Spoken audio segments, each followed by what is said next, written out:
61,428 vote देकर आपने ताकत बख्शी। हम इलेक्शन नहीं जीत सके, मगर एक बात आपके सामने रखना ज़रूरी समझता हूँ कि हम 61,000 वोट लिए, कामयाबी नहीं मिली, मगर हमारे हौसले पस्त नहीं है। आज भी मेरे दिल में जिद है कि मुझे सोलापुर से अपने एमएलए को कामयाब करना है और इंशाअल्लाह ताला दुनिया देखेगी कि जो शख्स जिसकी मंजिलें जो हासिल करना चाहता है अपनी ज़िंदगी में। मैंने अपने मरहूम वालिद से सुना कि कभी अक्लमंद मंजिलों को हासिल नहीं कर सकता, जो दीवाना होता है वो अपनी दीवानगी के आलम में अपने मंजिलों तक पहुंच जाता है। मजलिस इत्तेहादुल मुस्लिमीन मेरी ज़िंदगी है। मजलिस इत्तेहादुल मुस्लिमीन मेरी पहचान है।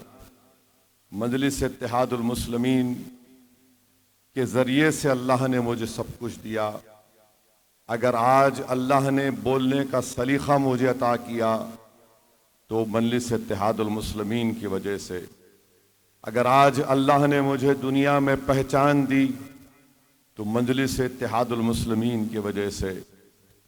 अगर आज आप इस दीवाने को सुनने के लिए आते हैं तो इसमें मेरा कोई रोल नहीं, सिर्फ मेरे रब्बे कायनात का करम है और मेरी जमात मजलिस इत्तेहादुल मुस्लिमीन के तुफ़ैल की वजह से मैंने ये सब कुछ किया। मगर आपको यकीन दिला रहा हूँ कि मेरी ज़िद है इंशाअल्लाह ताला, और वहाँ पर हम मिलकर पूरी कोशिश करेंगे कि दोबारा 29 में जब असेंबली का इलेक्शन होगा, यहाँ से मजलिस का एमएलए हम मुंतखब करा कर ही चैन से बैठेंगे इंशाअल्लाह ताला। तो उस वक्त तक हमको और आपको मेहनत और जुस्तजू करना है।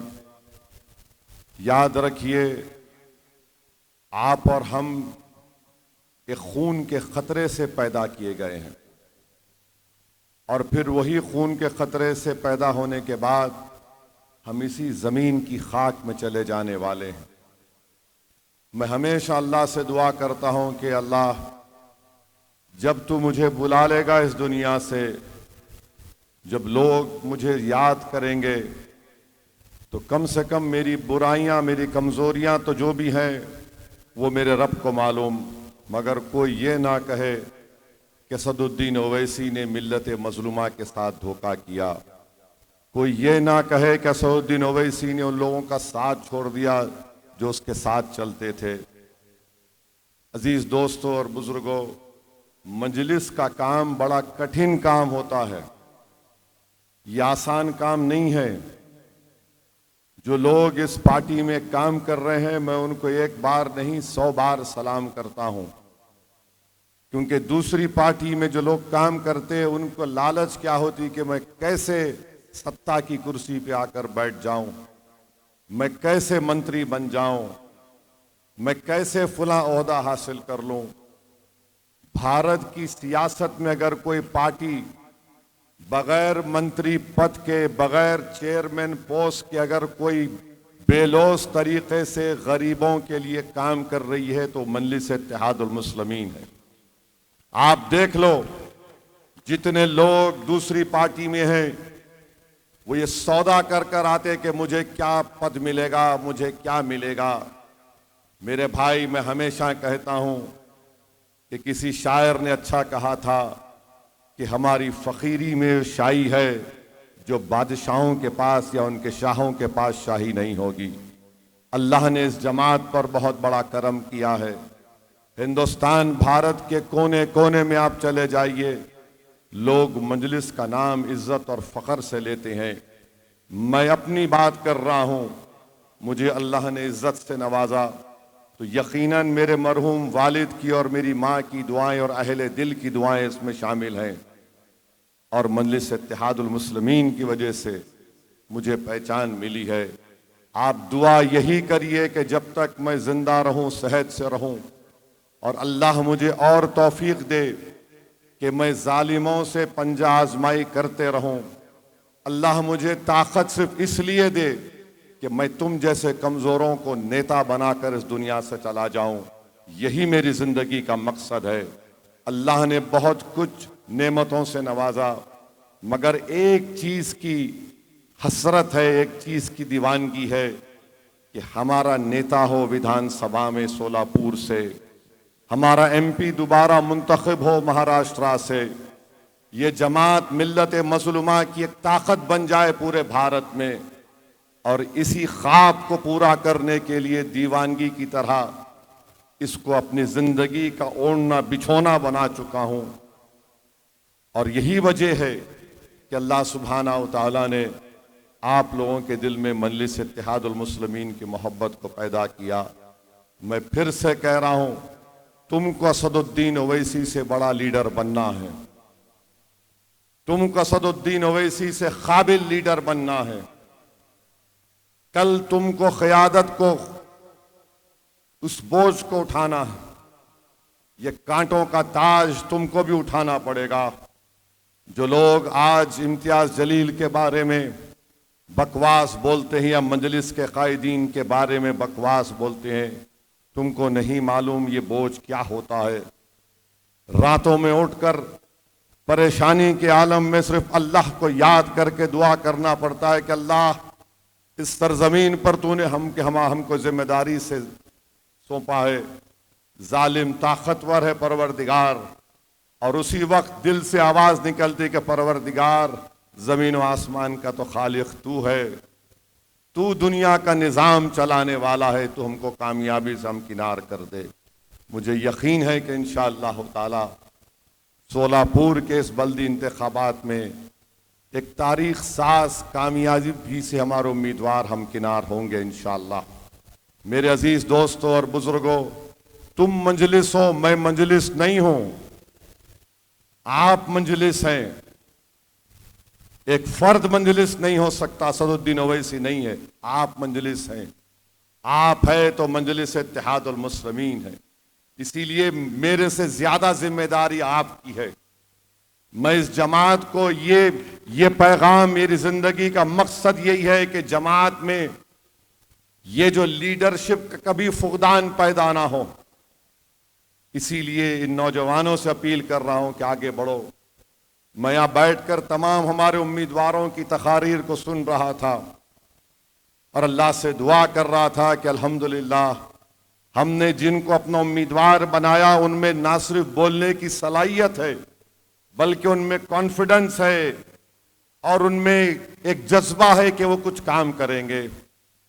मैं नांदेड़ में हमारे अराकीन उम्मीदवारों को सुनकर आया, अल्लाह का शुक्र अदा किया। पहले जलसे का आगाज मुंबई से, गोवंडी से किया।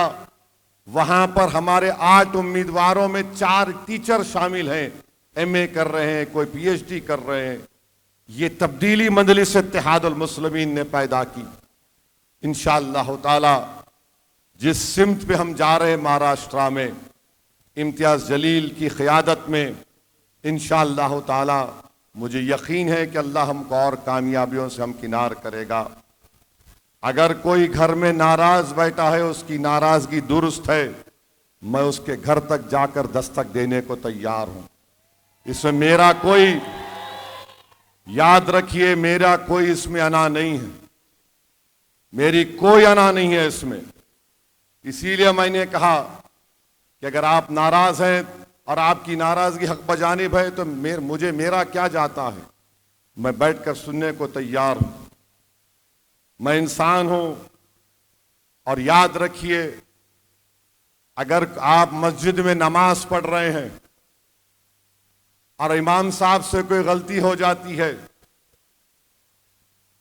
तो मस्जिद की दीवार पर बैठने वाला लुकमा नहीं दे सकता, इमाम साहब आप सूरे फातिहा पढ़ना भूल गए। ना इमाम साहब पर वाजिब है कि दीवार पर बैठने वाले की बात सुने। जो जमात में होकर बोलता है सुभान अल्लाह सुभान अल्लाह, तो इमाम को याद आता रही कोई गलती हो गई। तो इसलिए जमात में आइए, जमात में आकर इस जिम्मेदारी को कबूल करिए। और मैंने आपसे जो कहा, यकीनन मैं अभी तक उनका इस्तीफा नहीं कबूल किया हूं। ठहरिए एक मिनट, ठहरिए ठहरिए, इस तरह के नारे लगाना ठीक नहीं है। ना कबूल किया, ना करूंगा जब तक कि उनके बड़े, उनके वालिद से मुलाकात मेरी नहीं हो जाती। उनके वालिद बोलेंगे कबूल कर लूंगा। मगर आपसे अपील कर रहा हूं, मेरे एक सवाल का जवाब दे दो। अगर मैं कल सुबह तक मर गया तो मंजलिस कोर्ट नहीं दोगे क्या? बोलो आप। अगर मैं कल मर गया तो तुम क्या मंजलिस को छोड़ दोगे? मैं तुमको अल्लाह का वास्ता देता हूं, मेरी कोई हैसियत नहीं है जमात के सामने। हम सब जाने वाले हैं इस दुनिया से। तुमको असदुद्दीन ओवैसी से बड़ा लीडर बनना, ये मेरी ख्वाहिश है। दिल में इखलास रखो, जज्बा रखो, कुर्बानियों देने का जज्बा रखो। तकालीफ उठाना पड़ता है। मैं अपनी बड़ाई बयान करने के लिए नहीं कह रहा हूं। मुझे पुलिस ने मारा 1999 में, मेरे सर पर 18 टाके लगे, ये हाथ की 4 उंगलियां टूट गई। जिंदगी भर के लिए मेरे स्पाइनल कॉर्ड में गैप है। मगर मेरे वालिद ने आकर कहा, उठो यहां से, घर को चलो। लोगों ने कहा, सालार बन मनाओ। सालार ने कहा, बन नहीं मनाएंगे। मैं नाराज हो गया।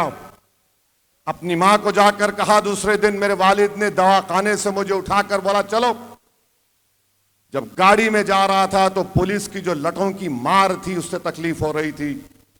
मैंने अपने वालिद से बड़ी, अपनी मां के पीछे खड़े होकर, क्योंकि हम अपनी वालिद की आंख में आंख नहीं डाल सकते थे, ये हमारी मोहब्बत थी, उनका एहतराम था। मैंने अम्मा को सामने रखकर कहा कि बाबा, लोग कह रहे थे बन क्यों नहीं मनाया आपने? तो मेरे वालिद ने कहा कि अगर तुम मर भी जाते तो बन नहीं मनाता था।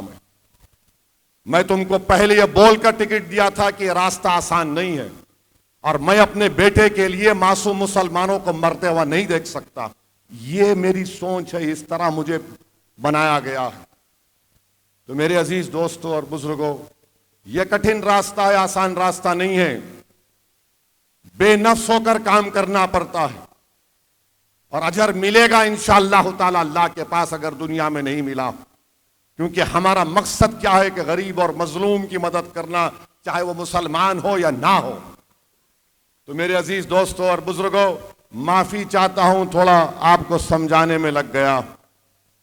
हमारे डाइस पर बैठे हुए लोग हैं, अजहर हिंडकरी साहब, गाजी जहांगीरदार साहब, वाहिद बंडाला साहब, शौकत पठान, इलियास शेख, हाजी तौफीक हुनूरी साहब, फिरदौस पटेल, नासिर मंगलेरी, हाफिज इमरान खान पठान, हारिस कुरैशी, नदीम डोंगर, अज्जुभाई शेख, सिराज शेख, अजहर जागीरदार, अनीसा मुगल, सचिन कोलते, जुबैर बिसरी, शोभा भाई, बाबा अडेवाले और शोएब चौधरी, खादर भागनगरी, सादिक निजाफ, सद्दाम नायकवाड़ी, मुबीर असोहिल पठान, आसिया शेख, इरफान शेख, मुसनीन मिंदरगी, अजहर कोरबू, बशीर बोन, इमरान हवलदार, ये तमाम जिम्मेदार है। अल्लाह इन सबको नेक बनाए, और ताकि वो मंजलिस की कामयाबी के लिए और मेहनत करें।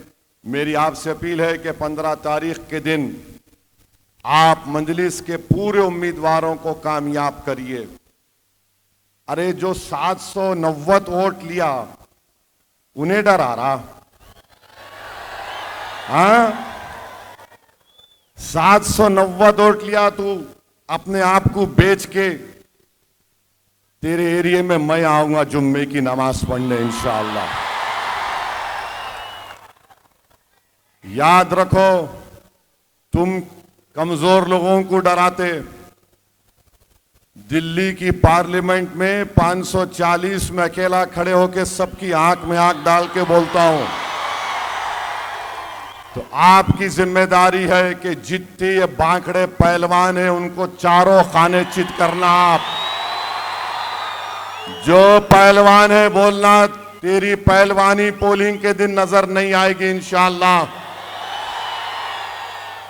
और सुनो जुए के कारोबार और हराम खाने वालों, तुम्हारे घर की खवातीन असदुद्दीन ओवैसी को वोट देने वाली है। तीसरी बात, पेट्रोल की कीमत क्या है शोलापुर में?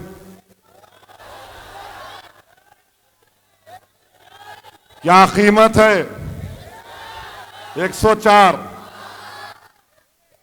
किसकी सरकार है?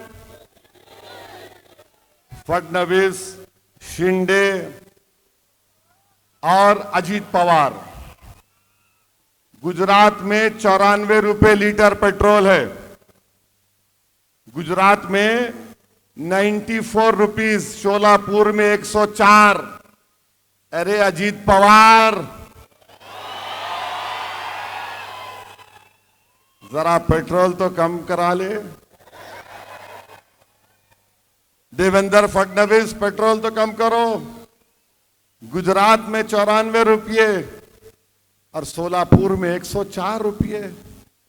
किसकी सेटिंग हो रही है यहां पर? जनता की सेटिंग हो रही है।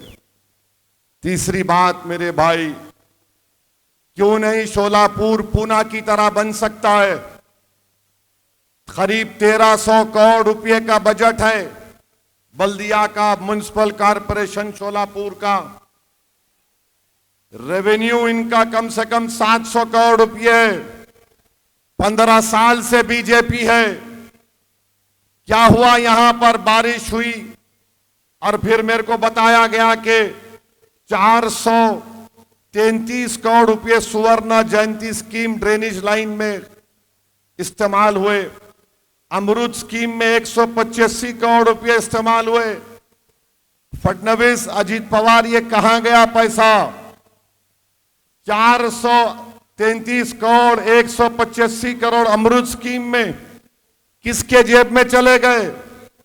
अजीत पवार, तुमने एक बार कहा था कि अगर डैम में पानी नहीं है तो क्या मैं मुंह दूं? ये कहां चले गया पैसा बताओ?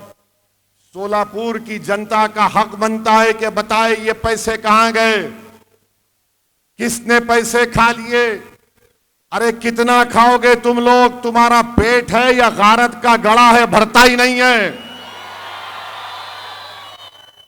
फिर फायर ब्रिगेड कहां है? आग लगी तो मंसूरी फैमिली जिंदा जल गई। 10 महीने का बच्चा उस आग के धुएं में घुटन से मर गया। इतना बड़ा शहर शोलापुर, 15 साल से इनकी सरकार, और फिर एक जान नहीं बचा सकते। फायर इंजन नहीं आया, ना उनके पास ऑक्सीजन, ना उनके पास कपड़े फायर इंजन के ओहदेदारों के पास। मेरे अजीज दोस्तों और बुजुर्गों, आपको 15 तारीख को इन्हीं चीजों पर देखकर वोट देना है। और मोदी जी बोलते हैं जल से नल, नल से जल। 8 दिन में एक बार नल, उसके बाद 7 दिन छुट्टी। इतना बड़ा शहर सोलापुर, 8 दिन में एक मर्तबा पानी आता है।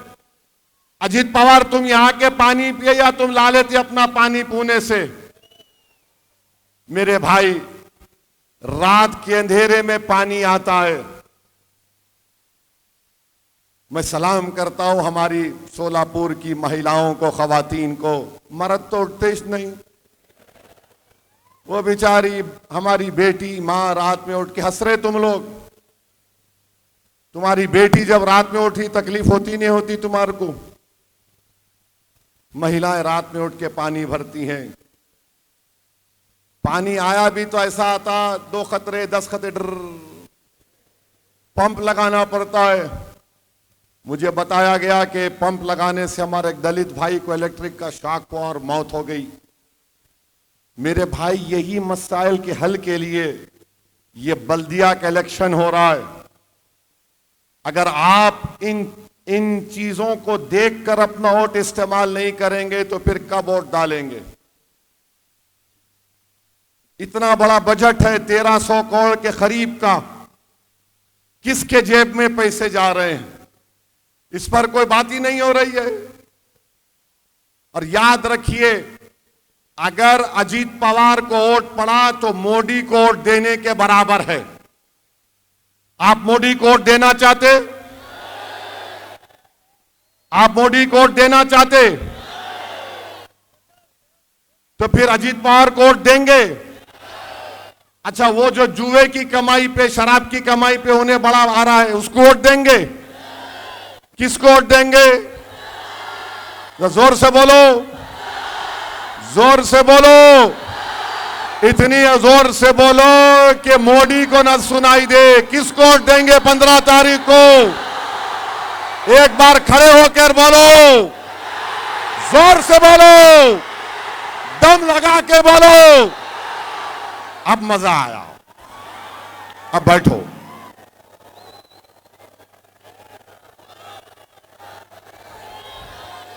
शेर आ गया, रहने दो, अब तुम्हारे को शेर बनना है अभी। और फिर एक यहां पर बाला साहब सर्वदे को मार दिया गया। क्यों मार दिया गया? क्योंकि वो इलेक्शन से नहीं हटना चाह रहा था। आप बताइए, किसी की जान ली जा सकती है क्या? इसको मार दिया गया। और मोदी क्या बोलते, देवेंद्र फडणवीस क्या बोलते? ट्रिपल इंजन की सरकार।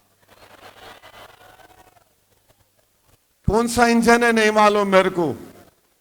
ऐसा इंजन है कि पानी नहीं आता सोलापुर में। इस शहर को अगर ईमानदारी से कोई चलाएगा तो यह पूना से बेहतर शहर बन सकता है। यहां पर तालीमी इदारे खोल सकते। सोलापुर की टेक्सटाइल इंडस्ट्री, यहां पर उसको जीआई टैग है। मोदी जी जब से आए बंद कर दिए उसको। 2014 में मोदी ने कहा था, मैं भाइयों बहनों मैं खोल दूंगा। अब ट्रंप खोल रहा है पूरा। सिविल हॉस्पिटल है, बदहाली में है। मेरे अजीज दोस्तों और बुजुर्गों, याद रखिए, ये मसाइल के हल के लिए आपको 15 तारीख के दिन मजलिस इत्तेहादुल मुस्लिमीन को वोट देना है। मैं आपको बताना चाह रहा हूं कि लोग आ रहे हैं। देवेंद्र फडणवीस में शिंदे ने और अजीत पवार ने मिलकर यह तय किया। ये हैदराबाद की कहावत है, तू रोए ऐसा कर, मैं तेरे को मारे ऐसा करता हूं। बंबई में बैठकर, मुंबई में बैठकर मलाई खाते तीनों। मैं आधी प्लेट खाता हूं, तू पौन खा ले, तू पौन खा ले। अब यहां आके बोल रहे नहीं नहीं हम अलग है। याद रखो, अजीत पवार इतना कमजोर मोम का बना हुआ है, मोम का। पुणे में पिंपरी चिंतवत के इलेक्शन में कुछ बीजेपी के खिलाफ बोल दिए इन्हों। शाम तक इनको फोन आ गया, वापिस लो। उन्होंने बोले नहीं नहीं मैं ऐसा नहीं बोल रहा था, मैं ऐसा बोल रहा था। चुनाचे क्योंकि बोल के इन्हों वापिस ले लिए, अपने अल्फाज को उगल लिए। अजीत पवार साहब, आप ये समझ रहे कि असदुद्दीन ओवैसी से मुकाबला आपके चिचा के जैसा मुकाबला होगा? नहीं होगा। मेरा नाम असदुद्दीन ओवैसी है। तुम्हारे जैसे 56 अजीत पवार को जेब में डाल के फिरूंगा इंशाअल्लाह। वक्फ का कानून बन रहा था तो तुमने मोदी का साथ दिया। बोलो अजीत पवार, मेरी मस्जिद को छीनने का कानून बनाया गया। मस्जिद, दरगाह, खानकाह को छीनने का कानून बनाया गया। तुमने वो कानून बना दिया। जब ये आते हैं घड़ी का निशान वाले, पूछो उनको मस्जिद का कानून क्यों बनाए छीनने के लिए, जवाब दो। दरगाह और कब्रस्तान और ईदगाह को छीनने का कानून क्यों बनाया गया, जवाब दो। इस मुकाम पर नमाज इशा हुई ईदगाह है। ये कानून ऐसा बनाया गया कि कोई कलेक्टर इसको खुफल डाल सकता है, खुदा ना खास्ता। ये कानून बनने के बाद पहला इलेक्शन है। अगर आज तुम खामोश हो जाओगे, अगर आज तुम अपने गम और गुस्से का जमहूरी तरीके से इजहार नहीं करोगे, तो फिर हमारा जीना किस लिए है बताओ। मेरी पहचान ओवैसी की पहचान मेरी मजहबी पहचान भी है। भारत का संविधान क्या कहता है, फ्रीडम ऑफ रिलीजन, आर्टिकल 26 क्या कहता है, बाबा साहब का बना हुआ प्रियम्बल क्या कहता है, liberty of thought, faith and expression. बताओ फिर ये कैसा कानून बना दिया गया जिसको तीनों मिलकर सपोर्ट किए। ये फैसला आपको करना है मेरे भाई। मैं गुनाहगार हूं।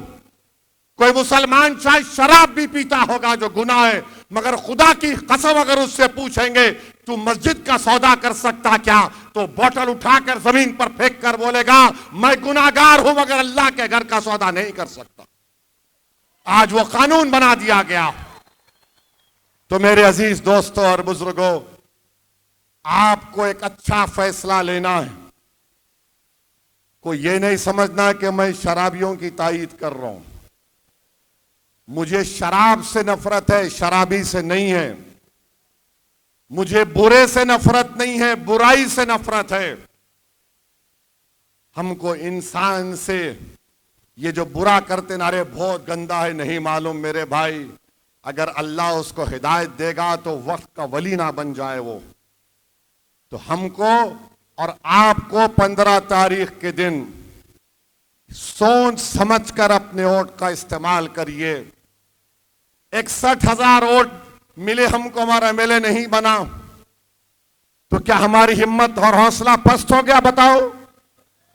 क्या आप आज भी तैयार है मजलिस को वोट देने के लिए? कहीं आपके हौसले पस्त तो नहीं हो गए? मेरे भाई, मेरे हौसले तो पस्त नहीं हुए हैं, क्योंकि रोज पार्लियामेंट में तुम्हारा ये खादिम अकेला खड़े होकर लड़ता है इन तमाम लोगों से और उनको बेबाक तरीके से सच्चाई को बयान करने की कोशिश करता हूं। मैं तो कभी ना थका ना कभी झुकूंगा इंशाअल्लाह ताला। अल्लाह जब तक मुझे जिंदा रखेगा या तो कट जाऊंगा या लटक जाऊंगा, मगर तुमको झुकने नहीं दूंगा इंशाअल्लाह। तो 15 तारीख के दिन मेरे अजीज दोस्तों और बुजुर्गों, मजलिस को वोट देना है। पतंग के निशान पर बटन दबाना है। इत्तेहाद को मजबूत करना है। बीजेपी जब से इख्तिदार पर आई है मॉब लिंचिंग हो रही है। अब तो मॉब लिंचिंग इतनी बढ़ चुकी कि उत्तराखंड में एक त्रिपुरा का ट्राइबल बच्चा जो एमबीए कर रहा है, क्योंकि उसका चेहरा अलग है तो उसको क्या क्या गलीज नाम से पुकार कर मार मार कर उसको खत्म कर दिया गया। उसका बाप कौन है? वो बीएसएफ का सिपाही है जो भारत की सरहद पर भारत की हिफाजत करता है। मैं तकलीफ मुझे महसूस होती है कि उस बाप पर क्या गुजर रही होगी। अपने खानदान को छोड़कर वो सरहद की हिफाजत कर रहा है और भारत के अंदर जालिमों ने उसके बेटे को चिंकी पिंकी कहकर जान ले ली उसकी। कोई पूछने वाला नहीं है क्योंकि ट्राइबल है। ओडिशा में एक मुसलमान को बांग्लादेशी कहकर पीट दिया गया। नवादा बिहार में एक मुसलमान को बांग्लादेशी कहकर उसकी पैर की उंगलियां काट दिए, कान काट दिए, जिस्म में राड मार दिए, वो मर गया। जलगांव का सुलेमान पठान को पकड़ पकड़ कर मारा, जान चले गई नौजवान बच्चे की। सुलेमान पठान के वालिद को जब उसका वीडियो सुना, मैं सर पकड़कर बैठ गया। बाप कह रहा है कि मारने वाले मेरे बेटे के बचपन के दोस्त थे, मारने वाले मेरे बेटे के बचपन के दोस्त थे। और बाप ने कहा कि अब मैं उस गांव में नहीं रह सकता जहां पर मेरी 5 पीढ़ियां गांव में रही हैं। अब मैं इस गांव को छोड़कर चला गया। क्या अजीत पवार कुछ बोले? क्या कोई कुछ बोला? मेरे भाई क्या बोलते, कानून अपना काम करेगा। अरे तुम क्यों बैठे हैं कुर्सी पर? तुम कुछ तो बोल सकते थे ना। अरे क्यों कर रहे ये लोग? मुंबई में डी मार्ट एक मार्केट में अभी पड़ा, 2 दिन कल या कल का वाकया कि हमारी बहन बुरखा में है, तो एक कस्टमर उसको देखकर हमारी बहन के तनखीद कर रहा है। उसका शौहर कह रहा है तू बाहर निकल, तेरा रेप करता हूं। क्या है ये? इस देश है ये? अरे सियासत करो मगर याद रखो, जो ख्वाब हमारे बुजुर्गों ने इस देश के लिए देखा था अंग्रेजों की गुलामी से छुड़ाने के बाद, अगर आप दलितों को, आदिवासियों को, मुसलमानों को इतना दबाएंगे तो फिर क्या होगा? इन इख्तिदार की कुर्सियों पर बैठने वालों को सोचना पड़ेगा। नहीं हम ये करेंगे, हम फुला करेंगे। अरे तुम कुछ भी नहीं कर सकते। तुम क्या कर सकते हम जानते हैं। तुमने मस्जिद छीनने का कानून बनाया। आपको मालूम, अगर सोलापुर में 100 साल पुरानी कोई दरगाह या खानका या मस्जिद है जो प्रोटेक्टेड मॉन्यूमेंट है आसार कदीमा ASI में, मोदी और अजीत पवार ने कानून बना दिया कि उसका मालिक वक्फ नहीं होगा, उसका मालिक आर्कियोलॉजिकल सर्वे ऑफ इंडिया होगा। कभी भी उस मस्जिद को, दरगाह को ताला लगा देंगे। और तुम देखना संभल की मस्जिद में क्या होगा। यह कानून बनाया जा रहा है और तुम ख्वाबे गफलत में हो। तुम हरकत का नाम नहीं लेना चाहते। कब उठोगे मेरे भाई? कब तक आपसी इख्तलाफात का तुम शिकार होगे बताओ? यह वक्त तुमको सीसा पिला हुई दीवार की तरह मुत्तहिद रहना है। और जब मौर्रिख तारीख लिखेगा 2014 से अब तक, तो मौर्रिख लिखेगा कि एक कौम थी जिसके जियालों ने, बुजुर्गों ने अपना सब कुछ लुटता हुआ देखा मगर झुके नहीं, लड़ते रहे अपने हक के लिए संविधान के मुताबिक। यह काम आपको करना है। मैं ये नहीं कह रहा हूं कि तुम तशद्दुद करो, खुदा ना खास्ता। मैं ये कह रहा हूं कि अपनी सियासी ताकत को मनवाओ। चाहे वो सरपंच हो, जिला परिषद हो, सोलापुर का इलेक्शन हो, विधानसभा हो, पार्लियामेंट का इलेक्शन हो। कब तक आप धोखे में रहेंगे कांग्रेस के? सेकुलरिज्म। भारत की पार्लियामेंट में वंदे मातरम के 100 साल के मुकम्मल होने की बहस सुनो। मैं तुमको गुजारिश करता हूं, नौजवानों, तुम बेकार की चीजें सेल फोन पे देखते, उस बहस में मेरी इस तकरीर सुनो 9 मिनट की। तुम सुनो कांग्रेस के लोगों ने क्या कहा। तुम सुनो अजीत पवार के एक MP ने क्या तकरीर की, शिंदे के MP ने क्या तकरीर की, बीजेपी के MP ने क्या तकरीर की, समाजवादी पार्टी के MP ने क्या तकरीर की।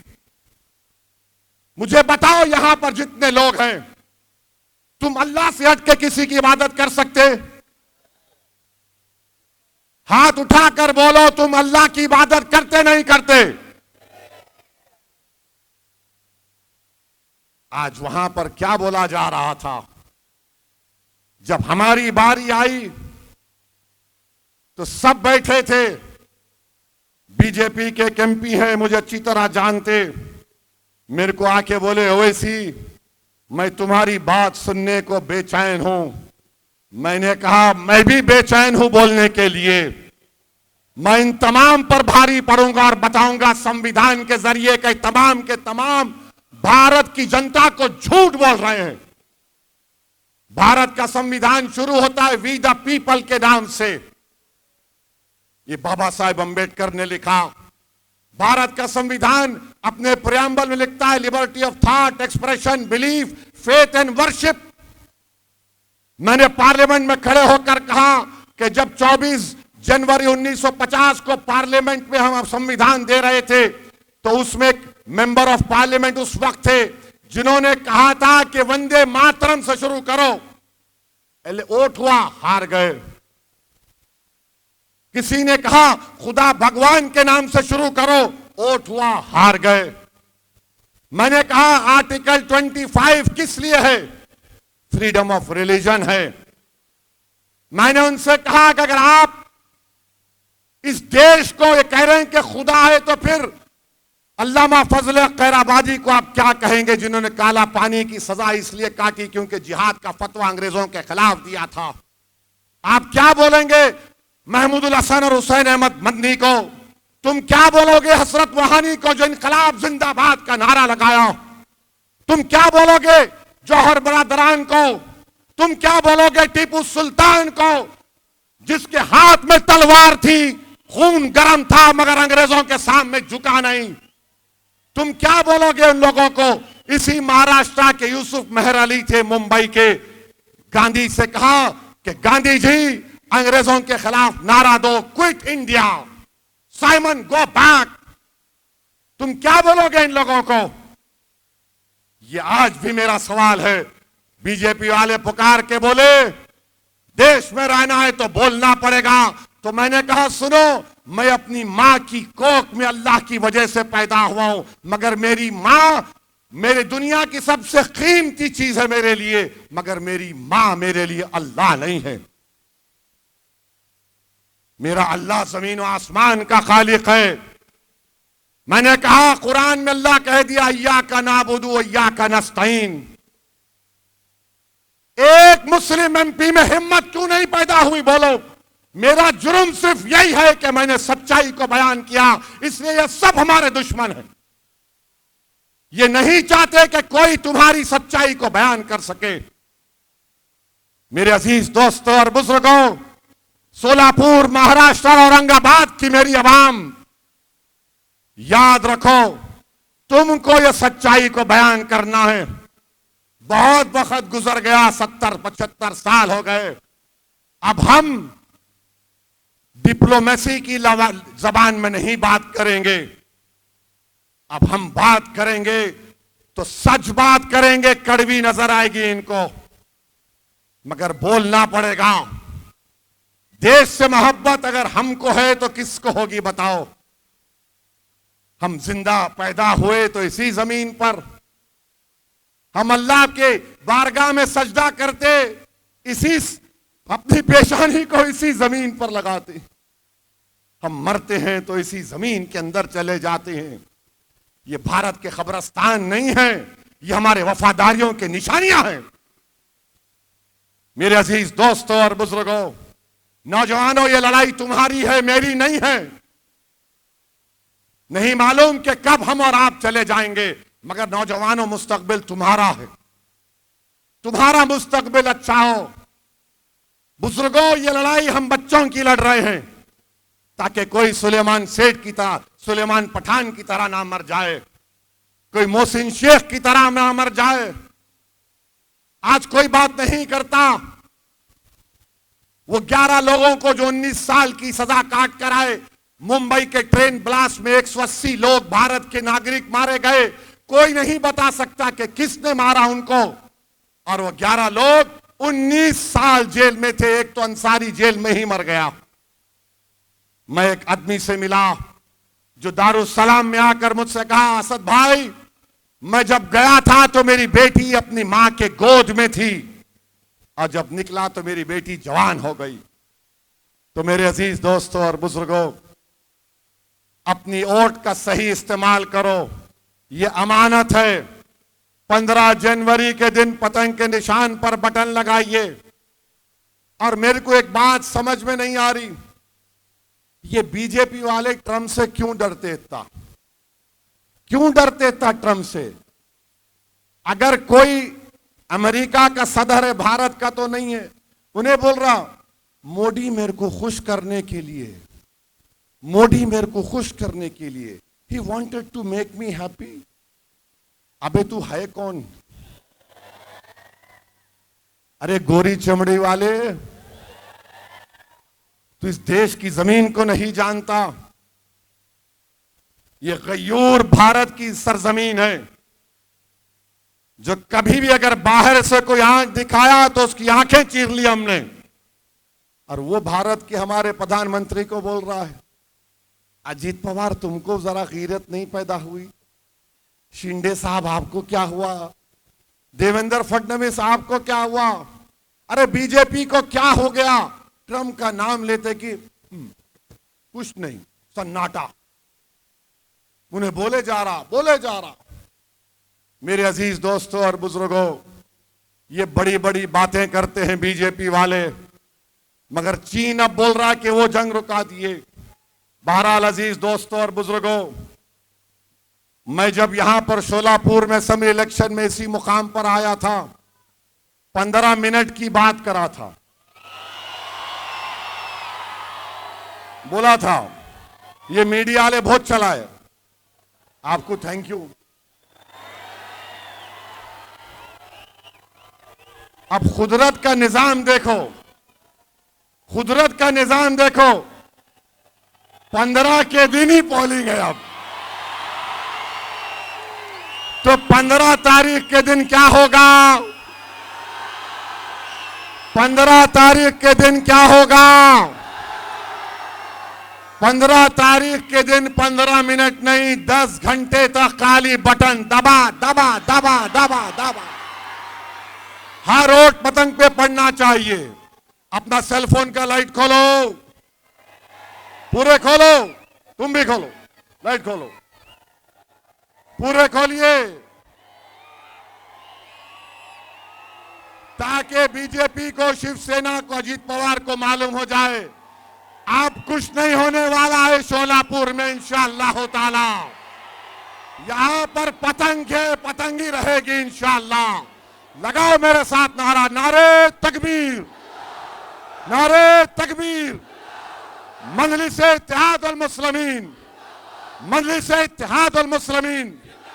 शोलापुर की आवाम जिंदाबाद, शोलापुर की आवाम, शोलापुर की आवाम। 15 तारीख के दिन आपके हवाले मेरे भाई। सलाम अलैकुम।